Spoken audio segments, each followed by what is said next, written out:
Le deuxième avantage qu'avaient les Arabes, c'était un avantage de prédisposition. Ils étaient prédisposés à recevoir la religion. Pourquoi? Parce que dans leur péninsule, le, le travail en majeure partie, c'était le commerce. Tandis que dans les autres, dans les autres royaumes, vous avez, par exemple en Abyssinie, vous avez beaucoup d'agriculture, car c'est un territoire tropical, c'est un climat tropical. Également chez les Romains, du côté des Romains, vous avez la société qui se développe de forme à ce qu'ils aient besoin d'employés. Donc, eux, de leur côté, ils ont le système social qui ils tirent leur subsistance de là. Donc là, il y a un avantage et un inconvénient à ce système social. Le système social, non, on va revenir d'abord à l'agriculture. Donc l'agriculture, c'est quelque chose qui détourne, qui occupe l'esprit très fortement. Et justement, c'est une cause de détournement de la religion. Les gens ils vont favoriser leur agriculture aux actes d'adoration, quitte même à ne plus rien faire. Donc il est là le double tranchant de l'agriculture, c'est que il crée une force il crée une force d'indépendance, mais il détourne de la religion.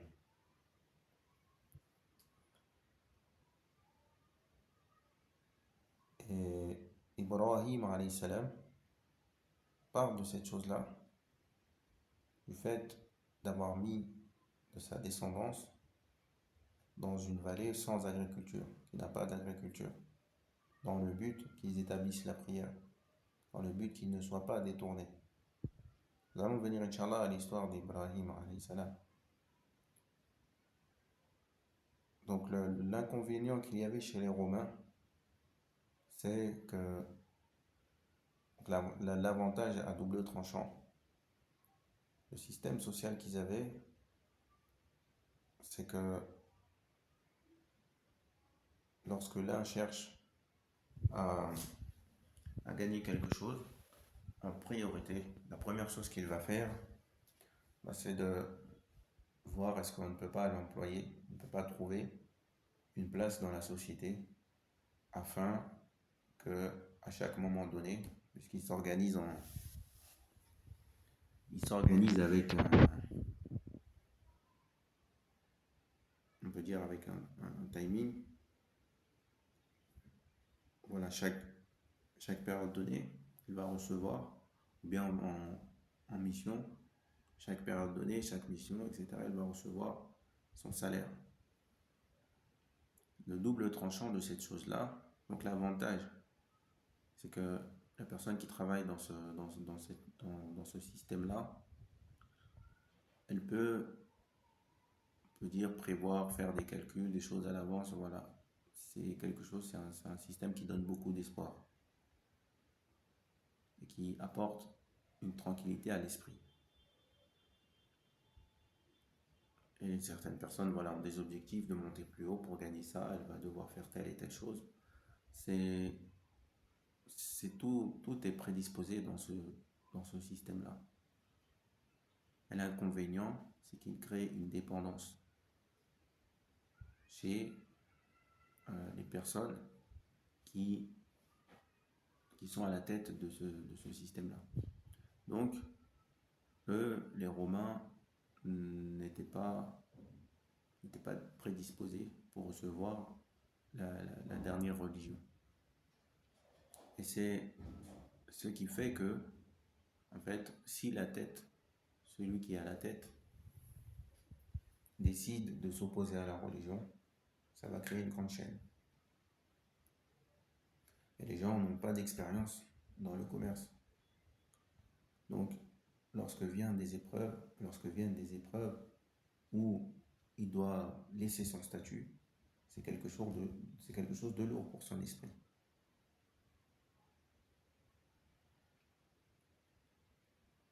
Et également la tête de leur système, du système romain, elle est elle-même dépendante des gens qui sont en dessous. Car certains, lorsqu'ils prennent le pouvoir, ils ne le prennent pas seuls, ils prennent le pouvoir en groupe. Donc à ce moment-là, c'est-à-dire qu'il n'est pas monarque absolu. Donc, à ce moment-là également, il a une dépendance envers ceux qui sont en apparence en dessous, mais pour certains sont à côté, en réalité.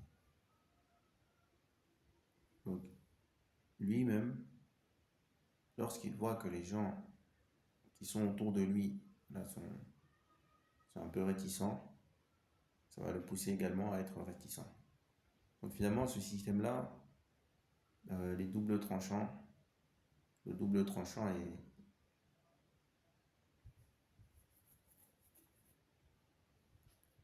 le côté tranchant l'emporte sur le côté, le mauvais tranchant l'emporte sur le bon tranchant, car elle se retourne contre eux.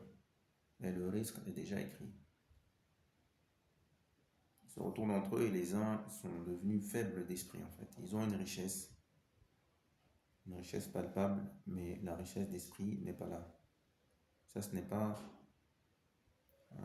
compatible avec le, le message.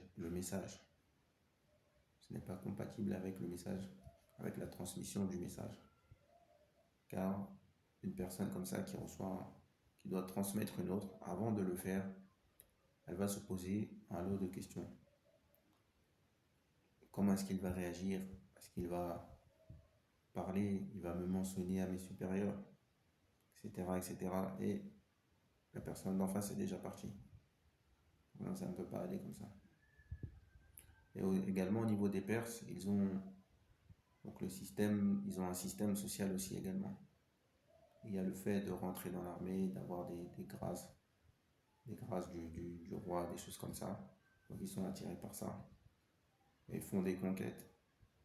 Donc ils volent, ils pillent, etc. Car il y a une différence entre le fait de faire des conquêtes sans l'autorisation du ciel, de faire avec autorisation et de récupérer donc ce qu'il fut autorisé donc de récupérer. Donc on peut bien qualifier leur conquête de pillage.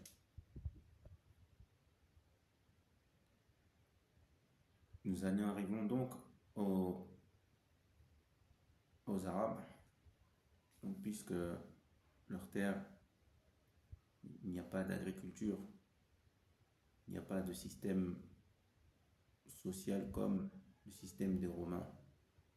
Beaucoup d'entre eux en fait sont des commerçants. Beaucoup d'entre eux sont indépendants.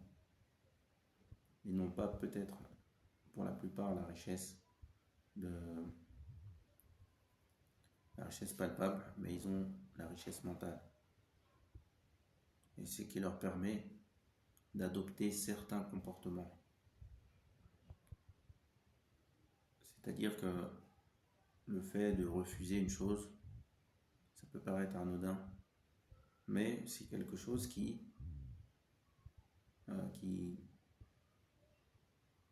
est profitable à l'appel, au fait de répandre l'appel à l'islam. Car il y a des choses que une personne, si elle fait, ce sera en contradiction avec ce qui est légiféré. Et dans certains cas, pour préserver cette chose-là, il faudra passer par le refus. Donc il y a des propositions qui seront faites à certaines personnes. Ce n'est que le refus qui sauvera l'image du prêcheur. Beaucoup des gens de l'innovation, c'est une chose qu'ils n'ont pas. Le fait capacité de refuser. Donc, on a l'exemple de certaines personnes qui reçoivent un financement, qui reçoivent de l'aide, qui reçoivent un logement, des choses comme ça, de la part de personnes qui sont mal intentionnées, de la part de Al-Muhim, ils reçoivent une chose qui va créer chez eux une dépendance. Lorsque celui qui dépense, celui qui finance, celui qui subvient aux besoins, entre guillemets, c'est-à-dire qu'il regarde la personne en face, il lui dit voilà, est-ce que tu manques de rien? Tu as besoin de ça, je vais le chercher pour toi, voilà, prendre de l'argent, etc., etc. Celui qui cherche à subvenir aux besoins. Sinon, celui qui subvient aux besoins, bien évidemment, c'est Allah. Celui qui est la cause, voilà. Donc, que se passe-t-il avec les gens de l'innovation? Bien souvent, c'est que ils ont trouvé quelqu'un, voilà, qui dépense pour elle. Maintenant, vous allez voir le donateur qui donne d'une certaine manière, il donne une chose qui le relie à celui qui reçoit le don. Comme le laisser habiter dans un endroit ou lui donner une voiture, lui prêter une voiture, voilà, quelque chose qui relie. Donc vous allez trouver cette personne à l'intérieur en train d'utiliser cette chose au quotidien. C'est là que le donateur va faire des apparitions. Il va venir demander des petits services. Et bien sûr, certains seront en contradiction avec l'islam. Et le donateur, celui qui reçoit, n'aura pas cette capacité de refuser. Donc voilà la force de refus. C'est pour cela que vous voyez des gens qui ont des connaissances et qui sont témoins de choses comme du shirk et que ils sont silencieux et que certains même vont jusqu'à participer. Donc là, cette force de refus, les Arabes l'avaient. Certains vont même jusqu'à se voiler la face et dire que voilà, non, nous ne sommes pas avec les gens de l'innovation.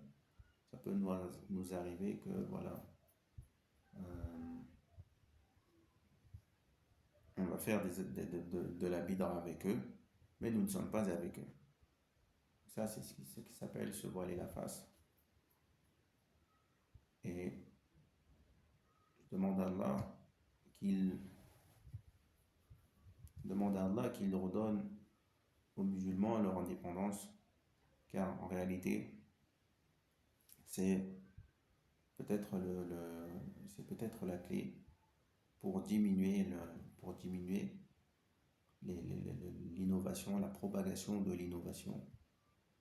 Car quand on va voir les innovateurs, on ne parle pas d'aller visiter un innovateur, je dis je veux dire par là, quand on observe les innovateurs, c'est le problème majeur qui va se répéter à chaque fois. C'est qu'il y a quelqu'un derrière qui dépense sur cette personne.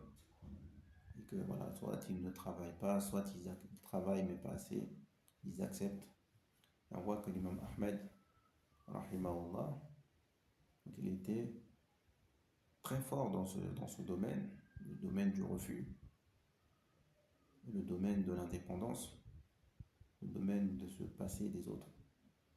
Donc un prêcheur ne pourra pas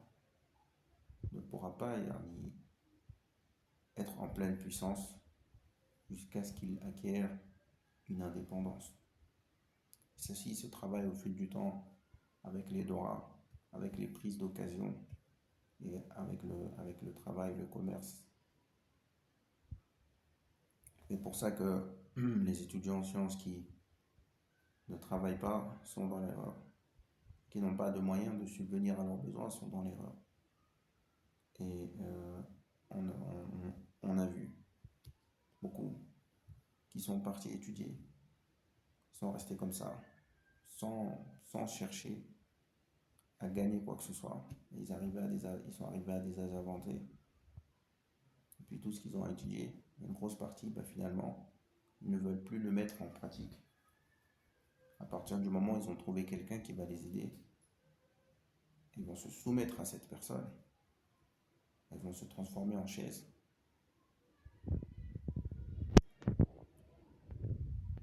سبحانك اللهم وبحمدك أشهد أن لا إله إلا أنت أستغفرك وأتوب إليك